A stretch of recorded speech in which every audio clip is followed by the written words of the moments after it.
Hello, good morning বন্ধুরা। তোমাদের সবাইকে আমার চ্যানেল রিঙ্কি দাস ব্লগে অনেক অনেক স্বাগত জানাচ্ছি। আজকে হচ্ছে 6 সেপ্টেম্বর, শনিবার। আর মেয়ের শরীরটা একটু খারাপ করেছে, ঠান্ডা লেগে গেছে ভীষণ, নাক দিয়ে সমানে কাঁচা জল বেরোচ্ছে। কালকে থেকে একটু গলাটা ভেঙে গেছে, গলাটা ব্যথা ব্যথা করছে, গার্গেল করালাম। তো আজকে একদম সকাল থেকে কাঁচা জল বেরিয়েই যাচ্ছে। তার মধ্যে দেখো না, কালকে রাত্রে আবার বমি করে দিয়েছে। তো এখন আবার সব এই যে বালিশ টালিশ রোদে দিলাম, কালকে রাত্রেবেলা বিছানার মধ্যেই বমি করে দিয়েছে। আর এই যে এখন নাক দিয়ে সমানে কাঁচা জল বেরিয়ে যাচ্ছে, একটা রুমাল রেখেছে সাথে আর সমানে ভিজিয়ে যাচ্ছে, যা তা অবস্থা হয়ে গেছে। কালকে রাত্রেবেলায় সেই কাস্তে কাস্তে বমি করে একাকার কাণ্ড। এই যে এখন একটুখানি কোলবালিশটা রোদে দিয়েছি তাই জানলাম। আর এদিকে সকাল সকাল একটু কাঢ়া বানিয়ে দিই। এখানে আদা, গোলমরিচ আর তালমিশ্রি দিয়ে একটুখানি উষুম উষুম গরম খেলে এটা কিন্তু বেশ ভালো, গলায় অনেক আরাম পায়। তার মধ্যে একটু মধু দিয়ে দিলে আরও ভালো হয়। এটা খেয়ে নাও, এবার খেয়ে নাও, ঠিক হয়ে যাবে। গোলমরিচ দেওয়া থাকে তাই জন্য একটুখানি ঝাঁঝ মতন লাগে, তাই মেয়ে অতটা খেতে চায় না। আর এইদিকে আজকে যেহেতু স্কুলেও যায়নি, তাই ভাবছি পুজোর তো চলেই এসছে, একটু গ্রিলগুলো ভালো করে ঝেড়ে নিচ্ছি। মনটাও খুব খারাপ যে সামনেই পরীক্ষা, আর এখন যদি এরকম শরীর খারাপ হয়, পড়তেও ভালো করে পারছে না, আর এদিকে কষ্টও পাচ্ছে। মনটা একদমই খারাপ হয়ে গেছে ওই জন্য। তো ভালো করে দেখো গ্রিলগুলো পরিষ্কার করে নিয়েছি। দুদিন ধরে বেশ রোদ উঠেছে আর গরমও সেরম পড়েছে। এই রোদে কিন্তু জামা কাপড় বেশ রোদে দেওয়া যায়। এবার একবার মেয়েকে গার্গল করার জন্য জল গরম করে দিই। মেয়েটার যে গলা ব্যথা, খুব কষ্ট লাগছে ওকে দেখে। ঠান্ডা লাগলেই না এরকম গলা ব্যথা হয়। আর এই গরম জল, গার্গেল, কাড়া এগুলো করে করে করে করে আস্তে আস্তে কমে। সামনেই তো পরীক্ষা, দেখি ভাবছি একবার ডাক্তার নিয়েই যাব। গলাটার মধ্যে নাও, গলাটার মধ্যে নাও। হ্যাঁ, আরেকটু ওঠাও।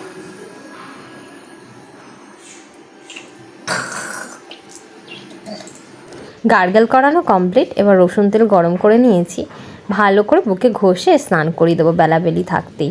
কারণ কি ঠান্ডা লেগেছে, 11টা সাড়ে 11টার দিকে স্নান করালেই সবচেয়ে ভালো। তো তেল মাখিয়ে ভালো করে সুন্দর করে স্নান করিয়ে দিয়েছি। একটু মাথা টাথা আঁচড়ে এবার টিভি দেখতে বসে যাবে সোনামণি। এত ঠান্ডা লেগেছে কথা বলতে পারছে না ভালো করে। আর এদিকে দেখো দুষ্টুমি করতে তাও ছাড়ে না, যেখানেই হোক দুষ্টুমি তাকে করতেই হবে। আর এদিকে বাড়িতে পাপোশালা এসেছিল, তো বাড়ি থেকেই দেখো এই দুটো পাপোশ রেখেছি, একটা বাথরুমের সামনে দেবো ভাবছি আর একটা বেডরুমে। আগের বারের পাপোশগুলো সব বাজার থেকে নিয়েছিলাম, বেশি দিন গেল না, কিরম নষ্ট হয়ে গেল। তাই এই জন্য শাশুড়িমা বরাবরই বাড়ি থেকেই রাখেন, আমিও তাই জন্য বাড়ি থেকেই রেখে দিলাম। আর এই পাপোশটা বেডরুমের সামনে দিয়ে দিলাম। সকাল থেকে মেয়ের সেবা করতে করতে আর বাড়ির টুকটাক কাজ করতে করতে রান্নার দিকটা করাই হয়নি। তো এই যে আমি এখন কাটাকুটি করে নিচ্ছি সবজি, ঝটপট করে রান্না করে নেব। মেয়ে বাড়িতে থাকলে মা এটা দাও আর ওটা দাও সেটা দাও, তার মধ্যে আবার শরীর খারাপ, বাচ্চার সাথে তো একটু থাকতেই লাগে। সকাল থেকে মাথাটাও আঁচড়ানো হয়নি। মেয়ের 15 তারিখ থেকে পরীক্ষা, আর ভাবছি যে কিভাবে কি হবে। এই তার মধ্যে আবার শরীর খারাপ, আগের বারে তো শরীর খারাপ হওয়াতে মেয়ের পরীক্ষাটাই আর ভালো করে দিতে পারলো না, সেই একটা মনের মধ্যে একটা কষ্ট রয়েছে। আবার এই পরীক্ষাটাও যদি ভালো করে না দিতে পারে, তাহলে সেই চিন্তায় আর ভালো লাগছে না। এই যে স্নান করার সময় এই পাপোশটা ধুয়ে দিয়েছি। এই পাপোশটা কিন্তু অনেক দাম নিয়েছিল, কিন্তু সেরকম ভালো নয়, যখনই পাতি তখনই কেরম মুড়িয়ে মুড়িয়ে থাকে। আর এই যে টাওয়েল, চুল র্যাপ করে রাখার, ভেজা চুল, কিন্তু আদেও আমার কোনো কাজে লাগে না। কারণ কি গামছা দিয়ে যত কমফোর্টেবল, এটা আমার একটুও ভালো লাগে না ইউজ করতে। পুজো চলে এসছে আর এদিকে পুজোর কেনাকাটি এখনও সেরমভাবে হয়েই ওঠেনি। হ্যাঁ, বাবা তো দিয়ে দিয়েছে, বাবার থেকে একটা শাড়ি নিয়েছি, আর মেয়ের ড্রেসও তোমাদেরকে দেখিয়ে দিয়েছি, আর ওকেও তো টাকা দিয়ে দিয়েছে। এবার হচ্ছে বড়মশাইয়ের থেকে নেওয়ার পালা, আর শ্বশুরমশাই টাকা দিয়ে দিয়েছে, সেটা দিয়ে কেনার পালা। তো বাজারে যাওয়ার সময়টাই হচ্ছে না, দেখি কবে যাওয়া হয়। চলো আজ তোমাদের দেখি দিই যে কী কী রান্না হয়েছে। ধনেপাতা দিয়ে লাউ ঘন্ট, কাঁকরোল ভাজা, বেগুন ভাজা, ধনেপাতা দিয়ে ডাল, শাক ভাজা। আজকে নিরামিষ হয়েছে। মেয়ের অবস্থা দেখো, ঠান্ডা লেগে একাকার কাণ্ড, পড়ার সময় তখন তার খুব শরীর খারাপ। আর এদিকে দেখো কি করছে, তোমাদের ব্যাক ক্যামেরায় দেখাচ্ছি, দাঁড়াও। কি হয়েছে, এখন শরীর খারাপ লাগছে না টিভি দেখার সময়? এই যে টিভি চলছে তখন শরীর খারাপ লাগছে না?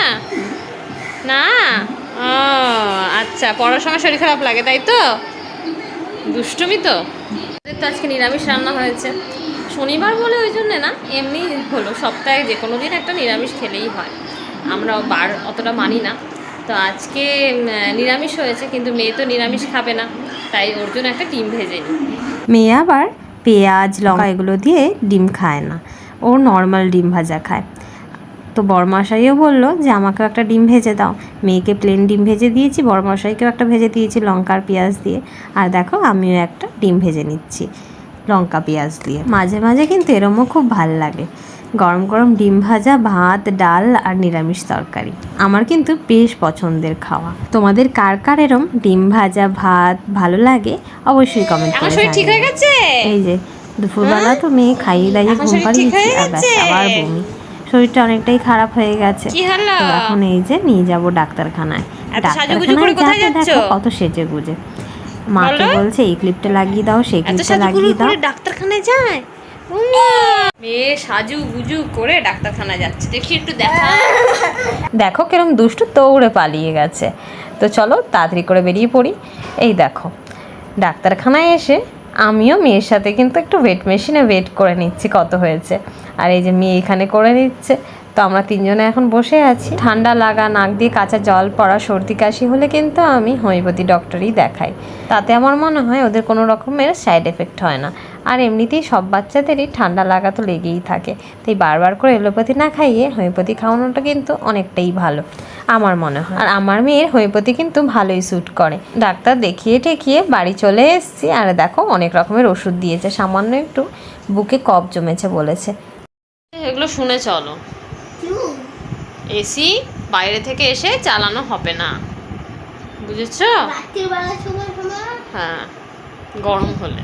ওকে, তাহলে আজকে তো বৃষ্টিতে একদম হয়নি না, তো লাগিয়ে দেবো। ওয়েদার আছে, লাগিয়েছি। কি বলেছে গলায় একটা? দাঁড়াও একটু, তো সবার সঙ্গে একটা রুমাল দিয়ে দেবে আমার গলায়। ডাক্তার বললো যে তোমার বুকে একটু মনে হয় হালকা একটু কফ আছে, ওষুধ দিয়েছে। সামনে পরীক্ষা, বললাম ভালো রকমের যাতে তাড়াতাড়ি কমে যায় ওষুধ দিয়ে দিতে। অনেকগুলো ওষুধ দিয়েছে, তো দেখি পরপর খাওয়াই। মেয়েকে এখন ওষুধ খাওয়াতে হবে টাইম টু টাইম। তো আজকে সারাদিনের ভিডিওটা তোমাদের সাথে শেয়ার করলাম। আজকের ভিডিওটা তোমাদের কেমন লাগলো অবশ্যই কমেন্ট করে জানিও। যদি ভালো লেগে থাকে তাহলে অবশ্যই একটা লাইক করে দিও। আর তোমরা যদি আমার চ্যানেলে নতুন হও তাহলে চ্যানেলটিকে অবশ্যই সাবস্ক্রাইব করে আমার পাশে থেকো। আবার দেখা হবে নতুন একটা ভিডিও নিয়ে।